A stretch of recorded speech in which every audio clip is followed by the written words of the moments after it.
and welcome back to my channel. My name is Amy if you're new here, and today I thought I'd run you through some of my favourite easy sustainable swaps that have literally altered my brain chemistry. These swaps are things I would never go back to the original or what I was using before, or very unlikely that I would. So I thought I'd run you through some of the things that I've changed to using, or habits that I've changed that I wouldn't go back now, and I thought I'd just speak you through them because I thought this would be a fun idea for a video. So if this sounds like something you're interested in, then keep on watching. So I made a list so I could keep track of the things. Also, excuse the fact that my hair's wet. I thought of this video in the shower and thought I'm going to film it straight away. So first thing is obviously thrifting, charity shopping, secondhand shopping, whatever that looks like for you. That is definitely something that I have changed. I don't really buy new now. Like, it's not something I think about. If I feel like I need something, say I need a new top, I'll automatically go to the charity shops, go to vintage, go to boot sales, go to a vintage shop. Like, my first thought is never new now, and that goes for kind of everything, but we'll mainly focus on clothes for now, and kind of things like bric-a-brac, like books, CDs, DVDs, clothes, accessories, shoes, photo frames, you know, you name it, I'm going secondhand first now, and that is just kind of how I roll. The only thing I don't buy secondhand, I do buy new relatively consistency, is knickers and socks. And bras, I suppose, although I do take a look normally on Vinted to see if there's any lightly used or brand new tags bras. But being a bigger chested gal, that's always a bit of a mission. But as well as not buying them new, or I would buy them things new, I would probably look for a more sustainable alternative. Like, I love the lingerie I've got from Julie May Lingerie, that's really good quality. But yeah, underwear are really the only things I would buy new now, and the rest of the things I will buy secondhand. I'm a firm believer that you can build the wardrobe of your dreams secondhand. You'll be able to do it for cheaper, you'll find your personal style like faster, and it's just the best when you find a treasure. And I just think that it is just such an amazing world that once you start delving into buying secondhand, it's unlikely you'll go back, because going back is more expensive, it's unethical in lots of cases, it's not sustainable, and the clothes are already out there, and there's some really, really cool pieces that are out there that's already been made that are waiting for you at a boot sale. So that is the first swap I've made, and I would never go back. Like, I'd never go back to buying new predominantly. I'd say that 99% of my purchases are secondhand. So yeah, that's the first thing. Second thing is relatively new, and I've dabbled in this for a while, but instead of using like shower gel in the shower, I now use a bar of soap. Now this bar of soap, I'm not gonna lie, looks horrific because I've been using it, but this smells so good. This is the Wildflower and Oats one. I'm not sure if this is still available, but we, as in Haven's Hospices, my job, we made a soap in collaboration with Bean and Boy soap, and this was one of the scents we released first. And this smells so good. I do think bars of soap are a little bit hit and miss. I'm gonna put this down. Sometimes you get them and they smell really nice on the outside, and then the scent doesn't last. That does, and people are like, oh, I like the frothy feeling of being really soapy in the shower. If you find the right soap, that will do that. So what I do is I grab my bar of soap and I rub it on my loofah, and then like it froths up and gives you these lovely bubbles, and oh, I feel nice and clean. You can also find soaps like that are normally not really moisturising and stuff, so that's great. And they just come in lots of, like, a lot less packaging. Normally they're just in a bit of paper, which is hopefully recyclable, and it's just like so much less packaging, but I feel like you get the exact same. That's something I always look for with a sustainable swap, is it any more ag to use? Because if it is, I'm likely to go back to my original. Like, my natural deodorants, I tried for a while and I just couldn't get on with it. I'm a sweaty gal, and I just found that I wanted my spray deodorant, and like, we can't all be perfect, and I feel like that's what puts a lot of people off trying to be even a little bit sustainable, is that like, it's a minefield, I can't do it, and then just give up. Whereas if you can make these swaps that don't feel like you're sacrificing anything, then that's a swap that you'll end up keeping. And a bar of soap is definitely that. Like, it's a bar of soap.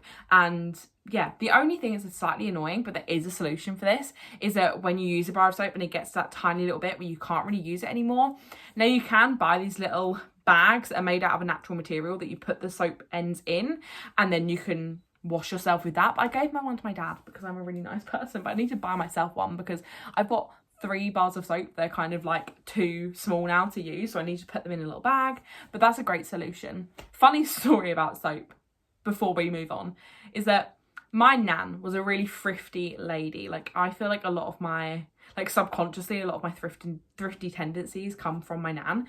And my dad washed his hands once with a bar of soap, because she always had a bar of soap on her sink, and she was holding the little ends of bars of soap together with a nail. Like, obviously so unsafe. And that's really funny to us. So my dad was like, that's not good. So if only that little pouch existed then. I'm sure it probably did, but my nan did not know about it. And I'd love to tell her that exists now, because that would solve one of her problems. But the nail in the bar of soap, just so funny, a little weapon, a secret weapon. But yeah, bar of soap in the shower. I feel like I still do like a bottle of soap to wash my hands with, just because I feel like I get them cleaner with that. I don't know if there is anti-bac soap. Is bar of soap anti-bac anyway? I'm not sure. But I do like to find ones either from a refill shop, which my local one's closed down, but I went to an artisan market and there is a refill shop that someone runs from home in Billericay, so I feel like I need to go there. If not, I just try and find soap that's in a fully recyclable packet, so I can recycle it, which the Asda, like, don't quote me on sustainability of anything, like, I'm just guessing, but the Asda Just Essentials soap, the bottle and the cap is recyclable. Now, obviously it's made from plastic, so it's still not good, but you can recycle both of them, so that makes me feel slightly better. But now I know this refill shop exists in Billericay, I probably will go there now for my soap and shower, like my shampoo and conditioner out again, because I don't know, I just like using a refill shop. So if you have a refill shop near you, that's another great alternative. Wow, I've gone on for about a bar of soap for so long. Next thing is a safety razor. So I was always a disposable razor gal, and then I went on to like the more fancy disposable razors, the one that got like the cushiony thing on it. I went on to that for a while, and then I got gifted an estuary razor, which was really, really good, and until I just couldn't get the hang of it anymore, because I went on to this I got from a refill shop. It's by a brand called Jungle Culture. I'm really scared it's gonna have my hair in this, which if it does, don't look at it. So this is a safety razor. So it's quite heavy, it's made out of metal, so it's made to last, and you basically unscrew the handle, and then this splits off into the razor blade, and then you put that back on, you put your razor blade in, and then you screw the handle on. So it is a razor blade, which is really, really intimidating when you look at it and when you first start using it, because you're like, oh my gosh, this is an actual razor blade. And there's something about that being in a disposable razor that you don't really think that there's a blade, whereas the fact you have to actually put the blades in this is scary. Now, obviously the only thing you're replacing in this is the razor blade, so there's very, very minimal waste. And obviously that is a waste you'd probably get with any razor, is the blade, because you can't reuse the blade. I don't know, we might be able to recycle it, I don't know. But this is really good, basically, in conclusion. And I was really scared of it. And the first time I used it, I feel like you've got to get more confident with this. But I lather up my legs with some soap, as I always have done as my mode of like lubrication for shaving. Can't speak. And you literally just go over your legs. And this is really, really easy to use. And I find I get a really close shave. And actually, before I went on holiday, I'd packed this, and then I was like, oh, I do need to shave before I went on holiday. So I found a disposable razor that I hadn't used before, that had like the moisture barrier, and I couldn't get it to shave the hairs off my leg. And I'm like, have I forgotten how to use another razor? But I loved this. And actually, I was watching Style Theory, which if any of you guys watch Style Theory, I don't know, it's a really popular YouTube channel, but it's just been taken over by a new host. And the first episode she did was about razors and what's the best razor. And a safety razor like this actually came up #1. It was a different brand, but like the exact same design. And it came up #1 for like the best shave, in terms of it being a close shave and the hair not growing back as fast. So really, really rate this. And if you're someone that wants a sustainable razor, then definitely try out these ones. I know loads of brands do them that are like this, but I really like it. I think my friend Penny uses one of these as well, and it's a really easy swap. And now I don't think I could go back because I've used this, and I find when I tried to use my old one, I was like, I have no idea how you use that. So Love it. Very easy swap, but slightly more scary at the start, so I understand if it's kind of not for everyone. The next thing feels a bit vulnerable to show on camera, mainly because I have just used it, but it's a natural loafer. So this is my one. I've used it for quite a while now, and it's exactly that. So obviously most people, I feel like we use the plastic ones that, you know, you can buy in Superdrug for like £1. This is a natural version. So this is actually a plant that grows under the sea, I believe. Again, I could be wrong, but I believe that's where it comes from. And it's all natural. So it's made out of natural materials rather than plastic, which is great because when you're washing with plastic, it can go down the sink and then it goes into the water, and that's not great. Whereas that is so good. This is, I think, my second one I've had, and I've been using this for ages, and they kind of just disintegrate in the end. Like, they get smaller and smaller. Obviously you can swap them up as much as you like. I don't know how often you're meant to mix up your loafer. I feel like my old plastic ones I just use until they're basically disintegrated, and then I buy a new one. But really enjoy that. No different. It's slightly more exfoliating, like it's not as soft as a plastic one, but again, that's something you kind of just get used to. It lathers up my shower gel well, like it cleans me. I don't know how else to describe it. It's an easy swap because it makes me clean. The next thing, which is kind of the thing I was thinking about when I decided to make this video, was an update on period pants. Now these are the first period pants I ever brought, so there's loads of fluff like stuck to them and things like that from where they're just getting a bit old now. Period pants, I love them. I could never go back to using disposable pads. I'm a pads girl till I die. Don't like tampons. So these are great. Like, so good. The only downside I find with period pants is that they're not super easy to travel with. So if I am going to be on my period and I'm away, I will take some like organic sanitary pads. I have tried the Flow one. I think Flow. Oh no, I don't think the Flow ones are.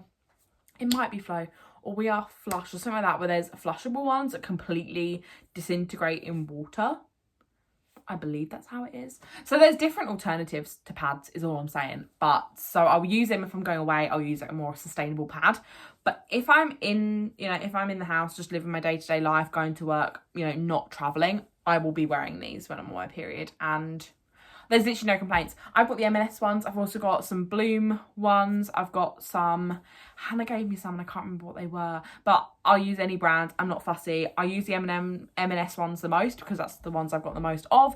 And also I find some period pants come up quite small, whereas the M&S ones have quite a big size range. So I got these in, I believe, a size 16, and they're just the best. I've never had a leak with them ever. And sometimes my periods get really, really heavy. Some brands do seamless ones, which is a great idea because they are slightly bulky as a knicker. So if you're someone that wears skin tight stuff, maybe look out for some seamless ones. But there's not a bad word I can say about period pants. I think they're great for younger people that have just started their periods because they're really discreet, and it does just look like you're wearing normal underwear. So if you're getting changed in front of people, like, it feels less intimidating.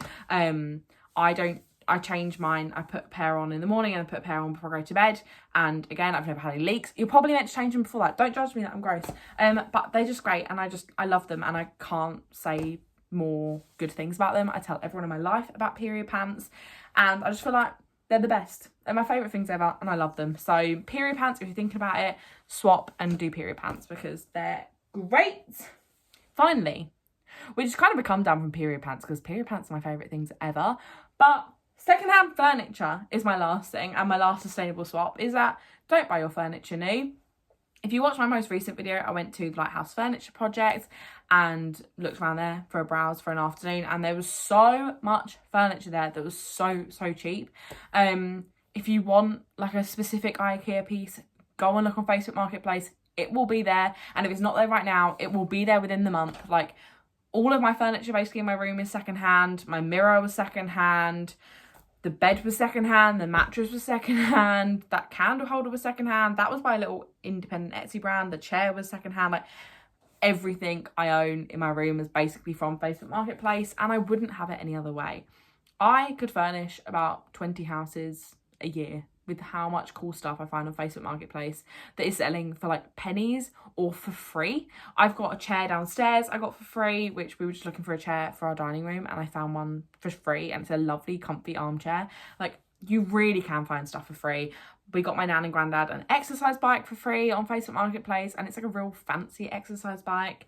If you saw my clothes swap video, you'll know that I've been finding rails on Facebook Marketplace for free, and I literally just can't rave about it enough. It's annoying sometimes when people don't respond, or if you're trying to sell stuff and people say they're going to pick up stuff and they don't. It's just the nature of the beast and selling and buying stuff secondhand. But if you're on it, then you can find some amazing stuff on Facebook Marketplace. Now, people do tell me that Essex just has a particularly good Facebook Marketplace, because Hannah says she can never find stuff on Kent Facebook Marketplace, but I don't know, I think we're just lucky. Also, if you're not already joined, go and join your local Facebook groups. If they have, like, we have quite a lot of, like, it came up over the pandemic that there are groups that basically just post stuff for free. So if you have something you're getting rid of for free, you just post it on there, and then people can just be like, yep, I want this please, and then you'll go and pick it up.